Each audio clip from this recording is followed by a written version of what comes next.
Assalamu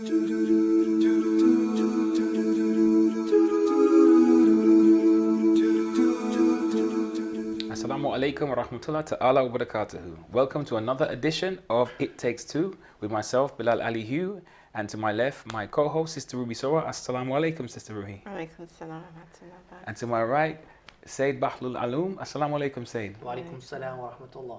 Good to see you both. Good to see you both. So as you know, It Takes Two is a program where we explore the challenges that naturally occur in marriage, and we try to come up with creative ways of addressing those issues and helping you to be more focused, inshallah. Myself, I'll be dealing with the psychological aspects. Sister Ruby will give us the feminine perspective, and the Sayyid, inshallah, will be giving us the Islamic philosophy to address the issues. I'd like to jump straight into the edition this week, if I may, and read a very challenging letter that we have received from one of our beloved viewers. Bismillah, it reads, Dear It Takes Two, my wife has recently given birth to our first child. Although it is a very happy time for us, there seems to be a serious problem. She has been acting very strangely, not at all herself. Straight after my wife gave birth, there was, should I say, consensual intimacy between us. The next day, I got a visit from the police, and I am now falsely accused of rape. After having our child, my wife is acting crazy. What do I do? Say, this is a very serious issue. It's a very serious issue. Would you like to start saying? Bismillah ar-Rahman ar-Rahim. We got so many calls and inquiries from brothers and sisters about postnatal issues. Mm-hmm. The women, some of them, they become upset or depressed, mm-hmm. and there's no limitation, for that, because for some they go from one extreme to the other. Mm-hmm. Mm-hmm. The husbands, in general, we advise the husbands to be, as much as they can, to stay calm, not to take any action. But from what I've been hearing here, it seems like it went to the other extreme by getting the police involved. The story or the question may have something missing, because it mentioned accusation of rape, but he hasn't mentioned what he has done to the wife or upon which basis this accusation has been based. So there is something missing here.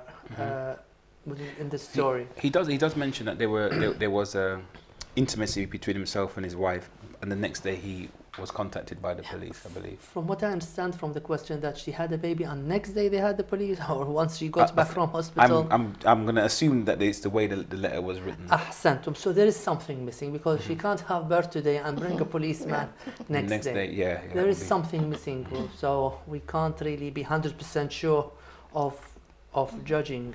Mm-hmm. Mm-hmm.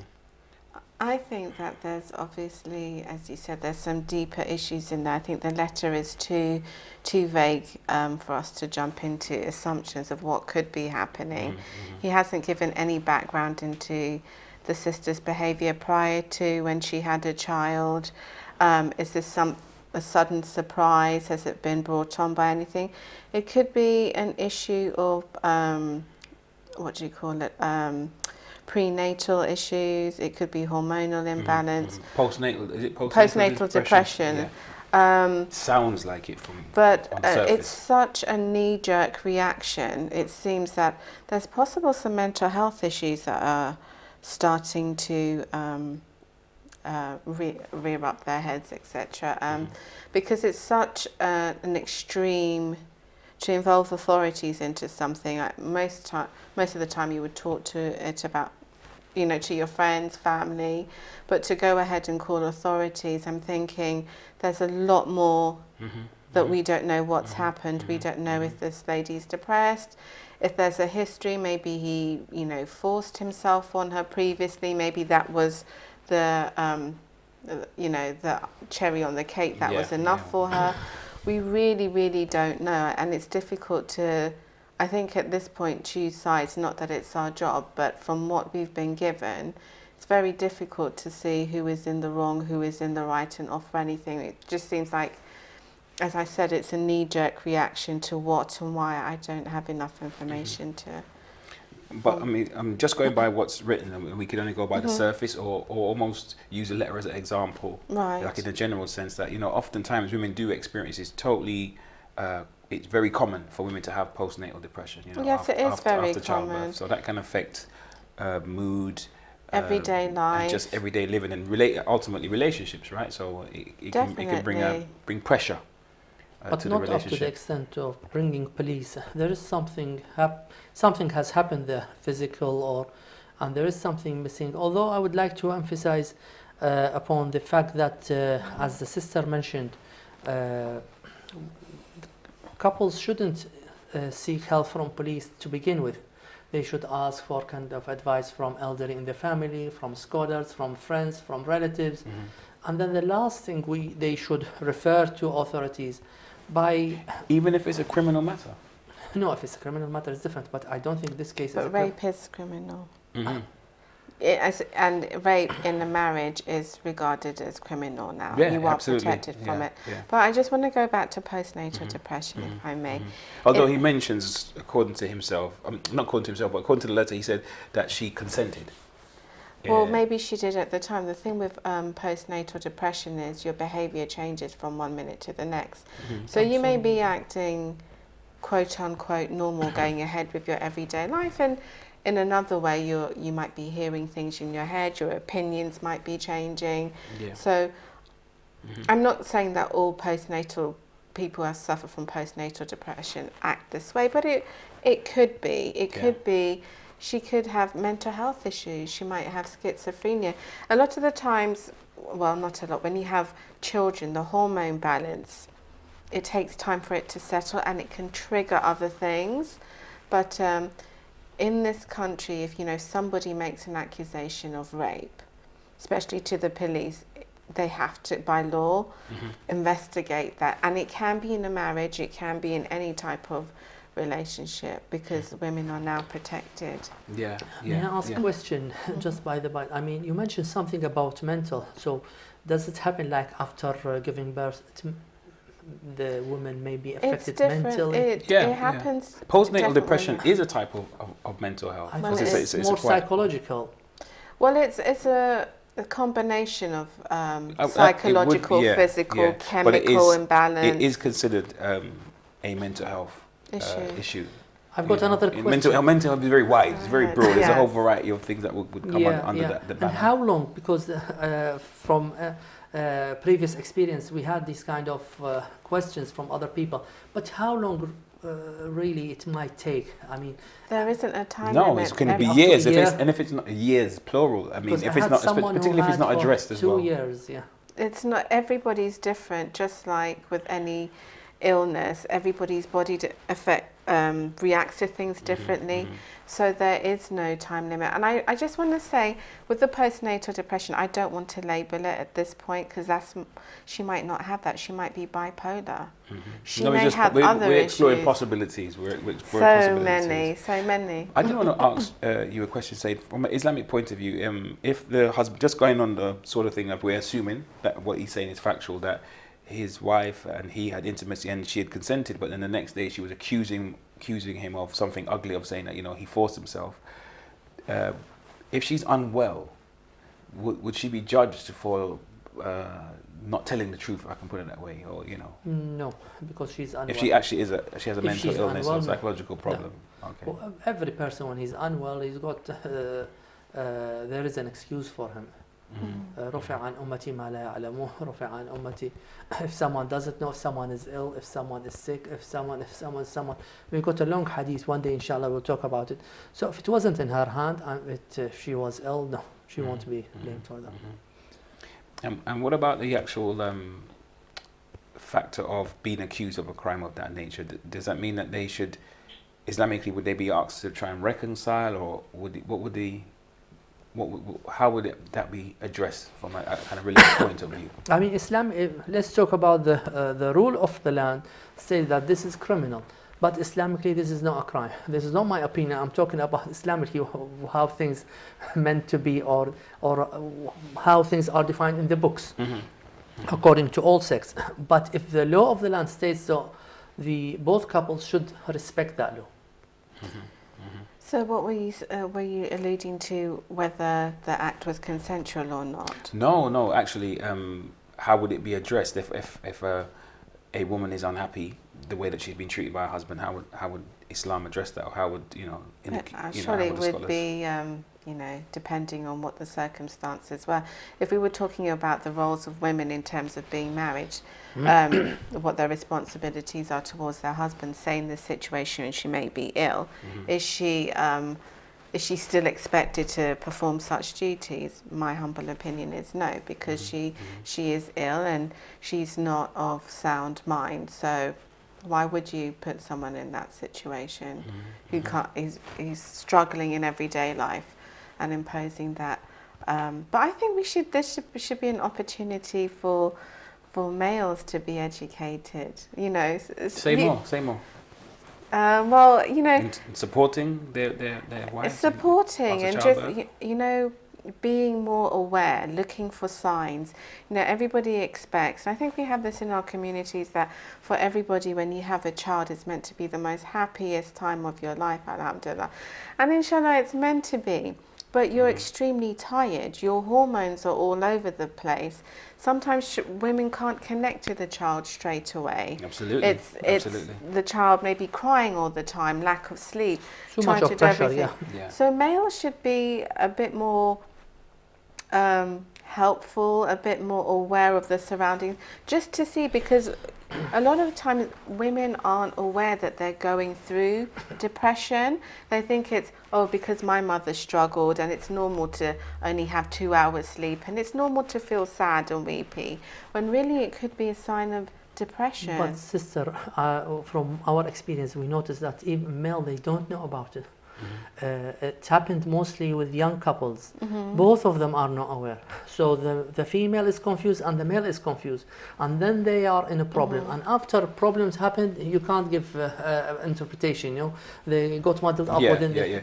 So I think both of them need to be aware. Both of them need to be aware, but both of them need support. I think that as much as you're correct that it's very difficult for women after childbirth and if first child, inexperience factor. But you don't know when you're going through it. When you're depressed, I think they both need support. I think they definitely for example, do.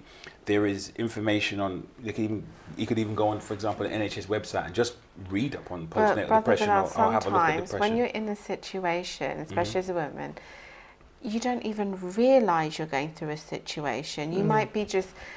I've had friends that they've been crying all the time. I'm like, why are you crying after you've had I'm just tired because I haven't slept in 2 weeks.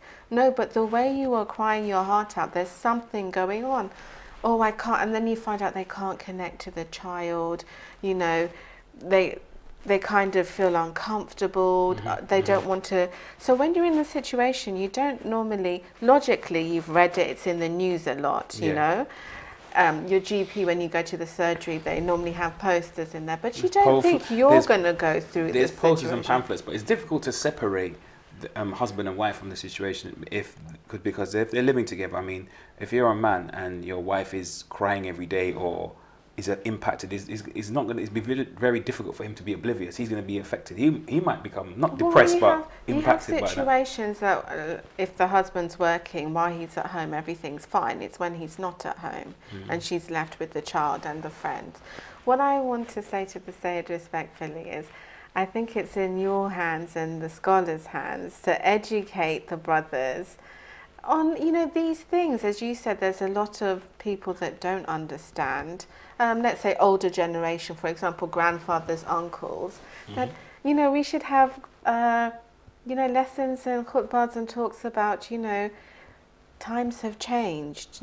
These are what's happening, and if it comes from you scholars and stuff, people would listen, I think, especially if it's male. I agree, to tell you the truth. In this country and in Europe and in America, I notice that it's worse because both husband and wife, they need to work full-time, and because of the money issues, the pregnant, the mothers, they try to work until last moment before they give birth, because they want to make better use of the maternity. The husband needs also to cover because of the, the shortfall coming from his We have to do wife overtime, extra. Yeah. Plus the mother-in-law and the mothers are not helping. Either they don't exist, or they are working, or they are careless, excuse my language. Or you don't want them there. While in the Middle East, in the other part of the world, they all get involved. All of that put huge pressure on the couples, and especially on the mother, on the lady. So yeah, I agree with the sister. A lot of awareness, a lot of advice, because it's not an easy period, especially with the first one. I knew so many people when they had the first baby, they were confused. They only fight. They didn't know what's happening. Yeah. And after a while, 2-3 months time, they realized. So it is a critical time. But say, is this new? Because I'm wondering that, I mean, women have been having babies for thousands of years, if not millions. And I'm thinking historically, like in terms of the history books, is there any sort of history or mention from the Prophet or the Imam about how to address? There are advice from the Prophet and the 14 Infallible to take care of the ladies in general, the wives, the mothers. Apart from that, there isn't anything specifically. And nowadays, people suffer more because the whole family structure formation is changed. At the time of the Prophet, the women used to stay at home, doing the best, or practicing the best job or position they should take, which is being a mother, being a wife. But now time has changed. The poor women, they are doing a lot because they are working outside and inside. And probably the husband needs to help as well. So both of them work from morning till night, and they end up being in so confused situation and difficult situation. Plus the financial pressure, plus. So the pressure wasn't like the one we have nowadays. Okay, so it's a different dynamic in the past. I wanted to say that before there wasn't a term for it. It was called baby blues, remember? So it's new to everybody, I think. We've cottoned onto it because in the West, women are more happy to talk about it. Whereas in the Middle East, we went through it, you went through it. And I wanted to just say, isn't it the husband's role to be doing the cleaning and stuff? I mean, women technically don't have to, especially during that time. If they do, it's, Allah bless you. But I think men need to be educated, Yeah, it's big for both. It is big for both. It is big, but it's most of the time, Brother Bilal, having a child is very stressful on so many levels, physically, emotionally, and mentally. The sisters take part, by carrying a child and giving birth, the sisters take part in the miracle. So, and that's amazing, and it's very, very difficult for sisters. But I also want to bear in mind that brothers go through psychological changes as well, either because of the stresses. It changes the dynamics, and it's almost as if, I mean, there's an African proverb that your husband is your oldest child, because almost like the husband gets feels left out now. Not lap time, but he gets, almost feels moved out of the picture. So there's a lot of challenges to address. Usually husbands is the main breadwinner, so that means he needs to work for longer hours. And when they have first baby or the second one, there's tremendous pressure on both of them. At some stages he needs to take time off, which he can't at some stages, and his job is threatened, his position, and he got worried about his children because it happened. The mortgage, the thing. Nowadays it's not just giving a birth. The wife, she will be so many things to think about. Maternity or redundancy, or I knew so many wives, mothers, they lost their jobs. So it's a lot of worry about the future from both the husband and the wife. It's a tremendous pressure, and the whole thing is threatened. So that's why they need support. I think Islamically, we have to move to a time where we discuss things like depression, because in many cultures, say Indian, Asian Indian communities, even Chinese communities, it's such a taboo to say that I don't feel well, something doesn't feel right.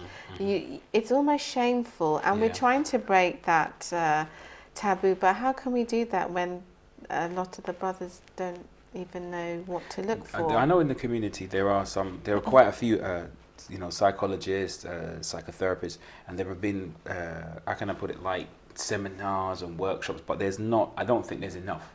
And even the ones that I've taken part in or just been a participant, as in, not a participant, just watching, just attending, it didn't seem well attended as you would expect from, communities that maybe generally it's 400 people, 300 people on some nights, but it's a handful of people, so it's a little bit disheartening. But those people who take part in those programs, they shouldn't be disheartened because they're pioneers, so they have to keep trying to educate the Muslim community about psychological issues. From the scholars, and maybe people from a different generation, if one or two people see that, then it has a domino effect, inshallah, that it will pick up. But one thing I would like to admit is that there is a shortage of the number of psychologists. And bear in mind, we've got a shortage in London and in the States. How about in the Arabia or Africa? I don't think they've got psychologists. Most of these services come under the psychiatrist. So the whole thing is completely different. And as you just said, CPT therapists, those people, they can help a lot by organizing these kind of programs. And unfortunately, in the mosques, in the Islamic centers, in the community centers, not enough has been done in that field. And I think a lot more are expected, and so many things should be done to increase awareness of this critical stage of marriage. Do you get a lot of people, women, sisters, approaching you about this type of issue? Not in terms of the dispute, but the amount of pressure that they feel, that what might sound like postnatal depression? I do, but I got more from men because unfortunately, and the sister can correct me if I'm mistaken, with the sisters usually there is a denial with any kind of psychological thing. When the patient is in the problem, he got a denial. So it happened like when they are in the problem, the wives, they deny it until a few months later when they realize they were tired. And to be fair, with all due respect to the Sayyid and yourself, if I was having postnatal depression, the last person I'd want to go and talk about it to is the Sayyid, or someone in my community. Okay, somebody I really don't want to speak to a male, especially a head of the community, about a personal issue. I'd rather there be a point of contact, maybe a sister, maybe like some kind of mentor that I could go to. I would feel more comfortable. And sometimes you feel shy. You don't know if you're the first person to say, I have this problem. And then you don't want to seem weak, as well. There's a lot of taboos to say, I have a problem. But it's not one of the strengths of having a problem is when you can say, that's actually a strength to say, I know something's wrong and I need help. It's not a weakness. I don't want to be a pioneer. I want to have help. I don't want to be holding the flag for. If I'm really down, there is an indirect denial. No, but to be honest, if I'm feeling down, I'm not thinking about everybody. I'm thinking about myself. No, I'm just saying it's a mark of strength. That's what I'm saying. Yeah, when I'm depressed, I don't want to. I'm not thinking about strength. I want to talk to someone. And I hope I never see them again. Imagine meeting them again and they know this about me. It's a bit...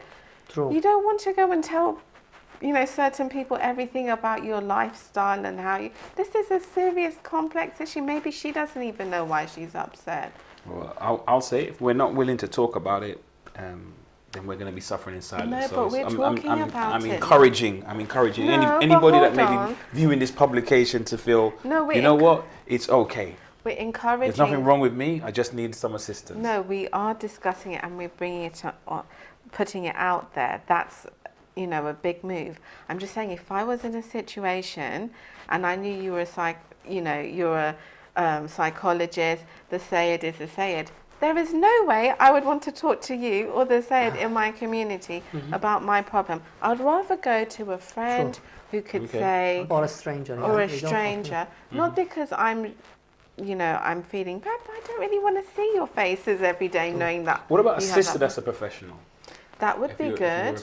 So maybe we need to flag up more of the psychologists and psychotherapists and counsellors that are in the Muslim community, so that when so people may approach the Sayyid or think about it, but it's somewhere that the Sayyid can, or the different sheikhs, alims, different people can use this resource to forward people on? Sometimes they talk over the phone without giving Yes. name, but she's got to a point when it gets to psychological problem, and postnatal is a psychological one. They wouldn't like to talk, but we should put a limit to that, even because I knew some people, they don't want a therapist from the community.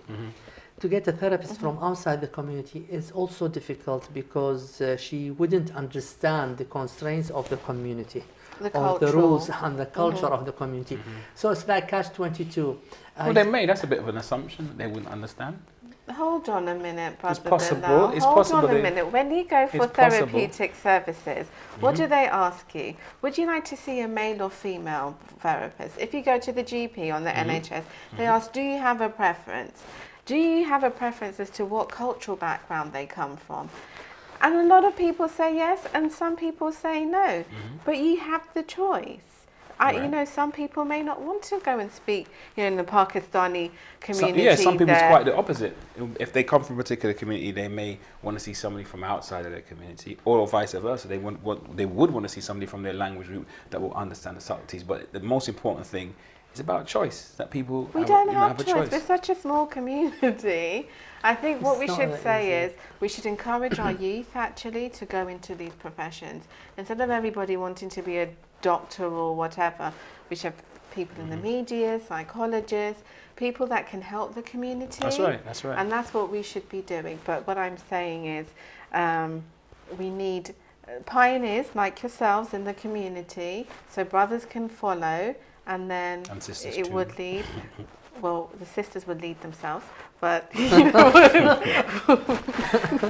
I'm aware that we're approaching a break, so I just wanted to, I guess, summarize and say that one of the things a brother can do is to first of all check the NHS website and look at, there's videos, there's YouTube videos, there's articles about depression, postnatal depression, different types of depression, so he can maybe educate himself and see if possibly his wife is experiencing something of that nature. Can I add so that he can, of course, so that he can try and offer some support. I would get the brother to have some support for himself. There are a lot of communities that deal with men who have issues, or, you know, then first-time fathers or whatever.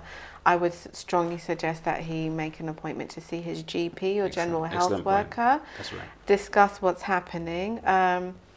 Could be the local midwife, you know, who comes and visits the child. Support, and get some support. There is no shame in it.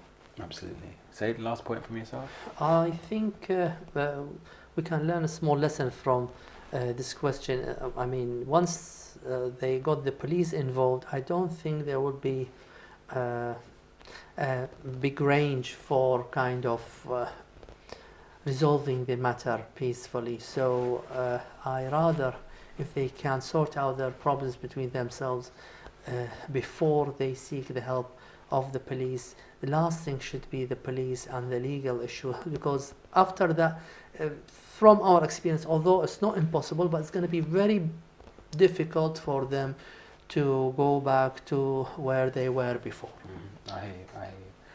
Interesting, very interesting. We hope to see you on the other side of the break. Assalamu alaikum.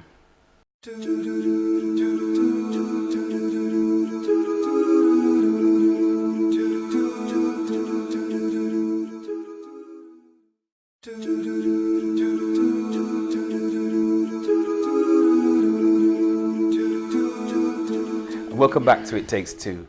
Okay, I've got another scenario for us to review and see if we can help with some information. This letter reads, Dear It Takes Two, I really want to have children, but my wife doesn't seem to be that bothered with children at the moment. It's almost as if it's completely up to her whether we have children or not, because it's her body.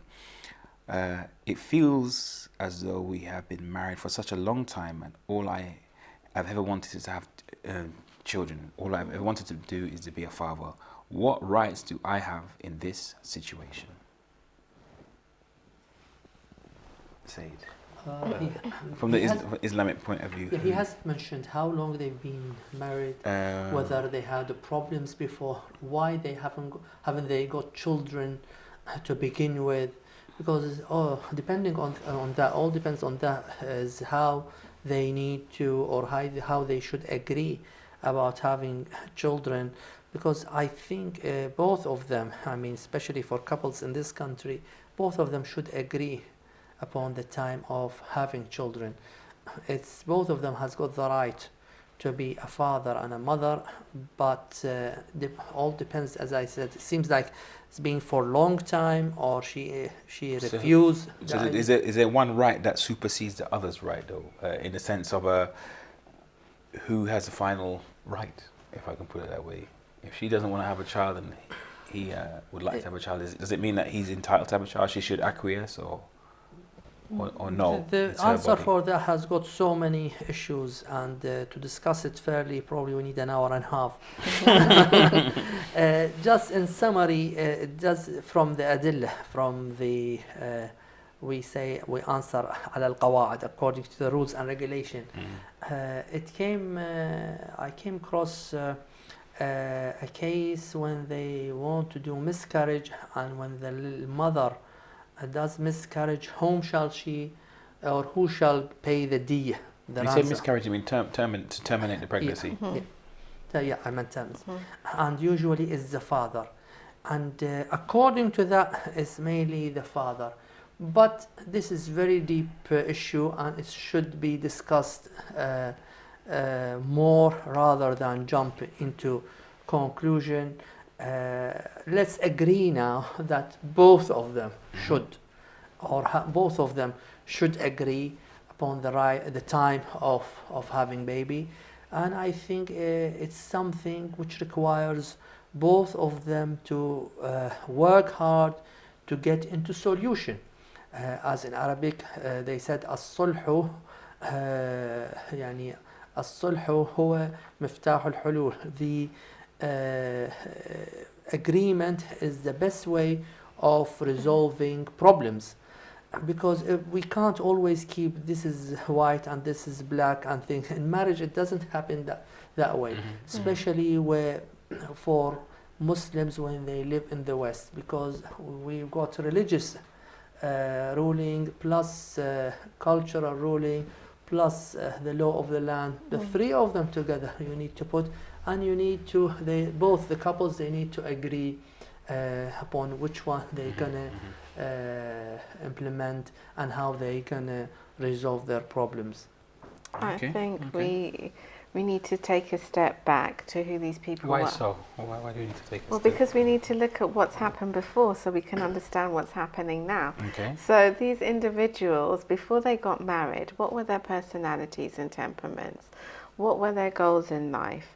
You may have one who wanted to travel. You may have one partner who just wants to have children. So were they compatible in their thinking in the first place? Did they discuss it before? Exactly. Were they compatible before they had a union? Had their goals changed? Okay, let's look at their situation now. What is the situation of their marriage? Is it one that they do not get along? Is it a relationship that the female feels that I don't want to bring any children into this relationship for whatever reason? Maybe I don't want to be in the relationship for much longer. Maybe it's a relationship that I think is unhealthy and would cause more problems if I had children. And God forbid I should get a divorce, then I'm stuck with that. Maybe, shock horror, maybe she's not maternal. Maybe she doesn't want to have children. Maybe she's come from a big family. We could go on, you know, she was looked after her younger sister. She doesn't want that responsibility. There's so many variables, and this is what I was saying. Let's take it back. Let's look at, what was the sister like before they got married? Did he know? Did she voice that I don't want to have children?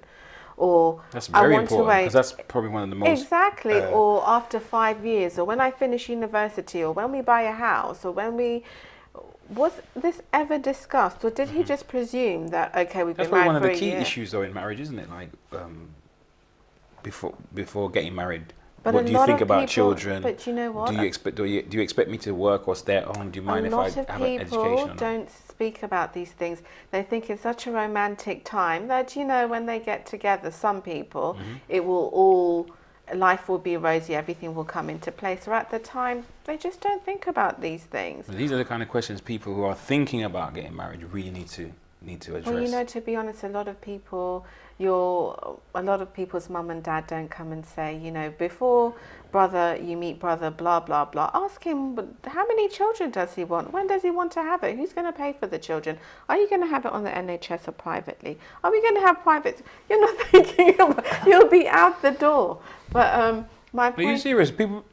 There's a lot of people that don't even discuss these things. There are some people that do. They're going into a life, an intended at least, life partnership. And children can naturally occur in that union. But they're not going to discuss... Why are we surprised? Forget Muslim communities. There's plenty of communities when we step outside our door, they've never discussed even living together before having children or etc. So why are we... This is human behaviour. Sometimes we get so caught up, we forget to tie our camel, or maybe it might be advisable, not in a judgmental way, but in a non-judgmental way, that we start to consider those things so that we don't have as I think many then problems. we will increase the rate of divorce, and because we already have a big by discussing it, I thought that was the safety. Well, I think from what I've been hearing, both couples should have a small notebook and a ruler and a razor and pencil, and they should do small quizzes. I think how long shall we have baby? How long after marriage? Do you want children at least? No, the first one is do you want children, and then I think. You know what? I think honestly, what we should have classes before people get married, and say there are some courses. You know, what would you do if the subject of children came? If the subject came that you had to move country? If the subject came that maybe you might have to go to work because we can't afford this? It would be good just to prepare people. It would be good. Up to a certain extent. I mean, what you just said, it's absolutely right. But I think we always should try, I mean, I don't know about, from my side as a scholar, we try to simplify marriage. If we go to the history of the marriage of Amir al-Mu'minin and Fatima al-Zahra, a Holy Prophet, and Khadija, and marriage is something, if you have it very simple, it carry on very simple. But once you get it complicated, it's become more and more and more complicated. Up to a certain extent, you are absolutely right. They should discuss, and I've been reciting aqd for some people, where they ask for a place of living, the divorce condition to be in the hand of the wife, which is something very healthy. These things should be discussed. Absolutely. But they shouldn't go into so many details, because otherwise it's not like you are preparing a kind of food and you need recipe, half kilo, 1 milliliter. But when it comes to children, Sayed, I think it's important, because he's saying, I think he said he's always wanted to be a father. Always wanted to be a father, that's always wanted to be a parent. This sister might always want to be, I don't know, in school, be a professional academic after she does one degree. She wants to do another. Maybe she was lonely. She wanted companionship. But it's unfair on him. Well, maybe it's not. Maybe it's not negative in the sense that not having children. No, I mean that he's not precluded from having children. Maybe she just doesn't want to have children from him. So if they are, so why she got married then? Because maybe she just wanted a life partner. But I mean, there's a possibility. I'm not saying he should or shouldn't, but it's a possibility for him to. No, but in Sharia, we're talking... To Sharia, can he not have another wife that would want to have a baby? And is to have children. Let's not bring that subject up with this question here. Subhanallah. Relatively related, but I mean, or could be possibly related. Get married with no children.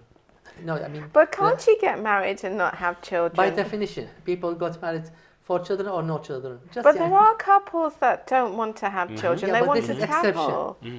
Because in Sharia, we have asl, al-asl al-hilli. The original thing is that everything is halal. The original thing in getting married is to have children. Am I right or wrong? Like the general some rule. People want to have the general rule is to have children, right? The general ruling, people eat food. There are some people, they had pipes in the nose because they are ill. But the general one is, ruling is that people feel thirsty and they drink water. General people, they got married, general ruling is to have children. But some people just want to get married because they want to be in the physical relationship, said, but some people. This but in Sharia, I mean, it's the secondary issue. So always they take the preliminary. The middle way. They matter, but they might be the minority. Okay. All right. I accept that one. But what about if... in that case, he has the right. He has the right to have his... And she has the right. Both of them has the right to become a father and mother. And if each of them is preventing the other one, then the other one has got the right to object that and to discuss it. So would it be that we're advising him to sit down and negotiate with his wife and have a conversation so that they can be on the same page? Because I think you were saying earlier, it's not a matter of enforcing your right, because if it's not gonna. But he has the right, and it's something we're discussing. And either he accepts it, or if he denied, then they should go to stage number 2. Which is probably they know. Well, sometimes, you feel so much pressure as a woman as well. Your mother's looking at you, the mother-in-law's looking at you, they're looking at their watch. Why don't I have grandchildren now? You're like, well, I'm still getting to know my husband, how I'm adjusting to being a wife, etc. Sometimes you don't want to do what everybody else is doing. You want to just do your own thing. Is that something about the West, or is that? I think it is, because it's a Western lifestyle. Is it TV? Is that? It's been happening. Like some people, they wait for 10, 15 years, and then they end up. She become old, and she can't have babies. So. Well, it's not just in the West. In Iran, for example, most people have 1 child now because they can't afford it, and they wait. The standard of living is so expensive that they wait until they have the car, they have their house. And they wait and they wait and they wait. But is that not enough that we need to have faith in Allah that Allah will provide? Quran says I tell the you risk what, comes to the children, and because of the children. You know what? I'll tell that to my son when he wants his £90 night trainers. There you Allah go. will provide. There you go. Let's see what he says. Subhanallah. But the children. The problem is we need to educate children, because I do remember when I got married and others when they got married. I mean, truly the barakah came from Allah. Definitely. Once the lady become pregnant, you get more work, you get more things, because the ayah clearly states نحن نرزقهم وإياكم. We give risk for the children and then to you. And that means the parents got risk because of the children. The blessing of the child. This is true. Somehow you do make it, but it's still daunting. Sometimes you can't take that leap of faith and say, well. Because there is no pure tawakkul on Allah. This is the problem we are suffering nowadays. Once there is tawakkul on Allah, have to rely. Ibrahim alayhi salam, he went to the middle of the desert, he took Ismail and Hajar, بواد غير desert. Nowadays, because we carry on thinking, we got very stressed, and then there is no tawakkul, the barakah is less, and then it's like catch-22, we end up begging, and both husband and wife work from morning till midnight, mortgage, babysitter, blah blah blah. Fitting, Can I just push this subject just a little bit more, just to press some buttons here? So if the lady says, I don't want to have children, I'm sorry, it's not for me, I'm sorry, my desire is to change the world, not be a mother. There are some sisters that's admirable. like that. That's an admirable cause. He has the right to say, see you later, khalas, or I'm going to get somebody else. He has the right to tell her, yes, see you later, I want children. So either they reach an agreement of and would something. it be the same for the woman? We'll see you later this evening, but I still want to have children with another wife. I mean, it's possible. Only because of time. I mean, that was a very relevant question, especially in the modern world. But only because of time, I'm seeing if we can get this third scenario, and if that's okay with yourselves. This letter reads, Dear ItTakes2, my wife never gives me attention. She is always too busy with our children, and it's almost as if she cares more about them than she does about me. She neglects me so much that I am starting to resent her and the children as well. So the brother's starting to resent his wife and his children. Very tricky situation. Sister Ruby, you seem I don't know if animated is the right word, but yes, would you like to say something? What does he mean he's neglected? Does she not acknowledge him? He's left in the corner playing with some toys by himself. What does that mean? She's not cooking, cleaning, being what is the issue? Sounds like almost a little bit childish. He feels neglected. He's competing with children. What's going on? I'm just a bit confused. Why are you saying that? You laugh, but I wouldn't be surprised if there are many men who can identify. But a lot of sisters will saying. say the fact that I'm there, you've got clean clothes, you've got dinner on the table, the house is wonderful, we're entertaining guests, your friends are coming. I'm doing all this for you. What does he want? Does he want her to, It sounds I like don't know, well, meet him at the door with a ballroom dress and the children? What is he?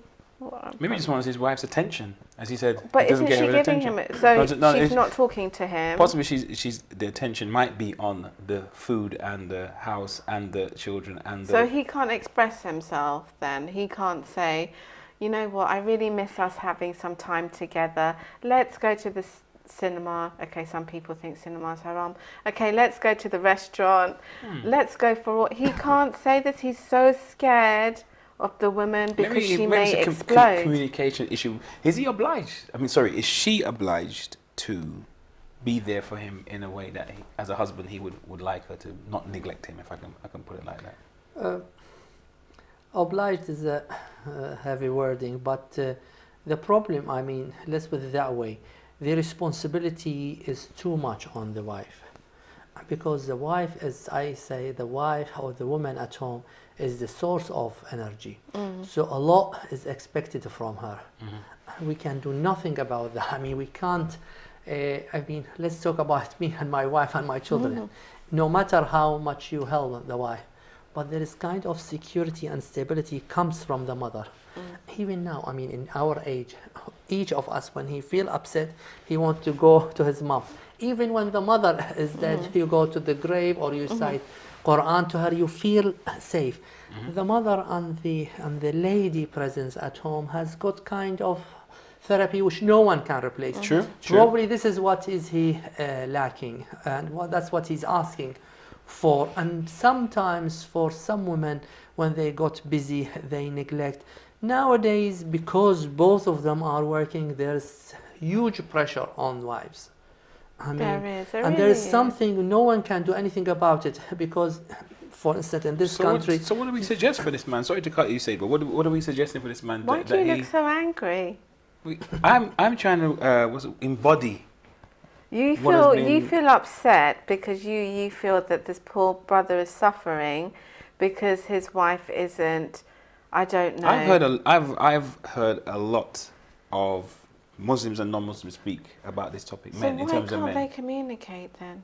What is the problem? Because sometimes wives, they do not listen when they got into this Maybe stage. she said he might have tried to communicate with her, may have, and she said, "I'm actually busy cooking and cleaning and entertaining." Which is a valid point. Which is a very valid point. Yeah, you should help her in that, especially if both of them are working outside. So you're saying that dialogue is I'm trying to understand you, Sister. I'm trying to. Is dialogue the way forward, or is it that he has no right to even feel neglected? Are we deriding him for feeling he missed his wife? I never implied that his emotions and opinions weren't valid. What I'm saying is, we're grown adults.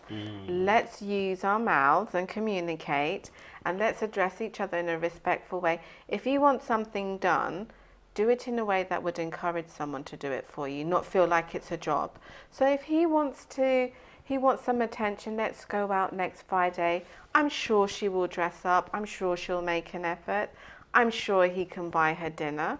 What's the problem? So he would behoove him to charm his wife and to be... Well, why not? Because he'll benefit in so many ways, I'm sure. That sounds like and maybe the next week she will, get a babysitter and do something romantic. I don't know. But, goodness sake, why can't people just talk to each other? But what I'm clarifying is that he's not off limits to notify his wife that he feels neglected. Of course he's not off limits. It's not that holy cooking, please. It's not like a blasphemy to say that. Do you know what?